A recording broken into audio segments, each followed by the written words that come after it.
এই বক্তব্যের প্রতিবাদ করার জন্য এবং নবম জাতীয় পে স্কেলের গেজেট প্রকাশের দাবিতে। আপনারা জানেন যে আমাদের উপদেষ্টা বোঝা উচিত ছিল, যদি আপনাকে এই আপনার বক্তব্যের পরে যদি গাড়ি চালক আপনাকে গাড়ি থেকে নামিয়ে দিতেন তাহলে আপনি কি করতেন? আপনি ইউনিয়ন পরিষদে নির্বাচনে গেলে হয়তো আপনি মেম্বারও হতে পারবেন না। আজকে দাঁড়ানোর প্রতিষ্ঠা হচ্ছেন, আপনাকে আমি বেশি কিছু বলতে চাই না। আপনি আপনার বক্তব্য প্রত্যাহার করুন অথবা আপনি পদত্যাগ করুন। বাংলাদেশ সরকারি গাড়ি চালক সমিতি যদি সকল গাড়ি বন্ধ হয়ে যায় তাহলে কিন্তু আপনি অফিস করতে পারবেন না। প্রতিষ্ঠা আপনার চলে আসে, যদি বাংলাদেশের সরকারি গাড়ি চালকরা কর্মবিরতিতে যায় তাহলে কিন্তু আপনি নির্বাচন কেন আপনি অফিসে আসতে পারবেন না। আমি বলবো আগামীকালকে তরুণ জাতীয় পরিষদগুলো পে স্কেলের গেজেট প্রকাশ করেন। আমার আইস বাংলাদেশের সরকারি গাড়ি চালকরা রাস্তা নেমেছে, পে স্কেলের গেজেট ছাড়া তারা ঘরে করবেন না। আপনারা কি সবাই একসাথে আছেন?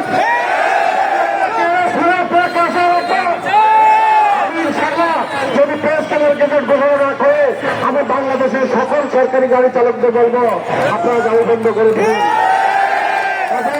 আপনি আর কাল বন্ধ করেন না। আজকে দেখেন এখানে অনেক গাড়ি চালক আসছে, আপনি জানেন যে গাড়ি চালকরা কিন্তু যে কিছু মনে করলে হবে না। গাড়ি চালকরা যদি চায় তাহলে সে কিছু আদায় করতে পারবে ইনশাল্লাহ।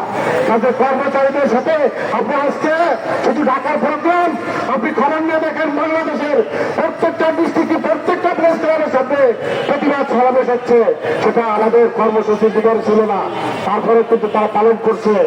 আমি সাংবাদিক ভাইদের অনুরোধ করবো আপনার সামনে সারা বাংলাদেশের খবর প্রকাশ করুন এবং নিয়ে দেখুন যে কর্মচারীরা কোথায় বসে আছে।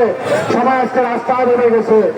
কাজেই আজকে এই সমাজ থেকে যে কর্মসূচি আসবে সেই কর্মসূচি ঐক্যবদ্ধভাবে বাংলাদেশের সকল গাড়ি চালকরা পালন করবেন এই আশাবাদ ব্যক্ত করে আমি আমার বক্তব্য শেষ করছি।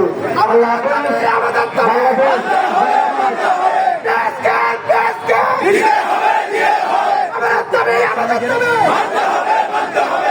এবার যে বক্তব্য রাখবেন আমাদের সর্বজন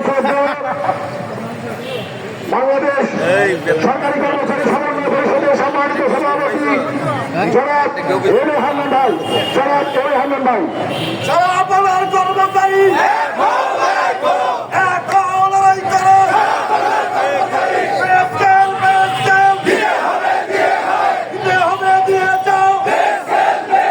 বিসমিল্লাহির রহমানির রহিম।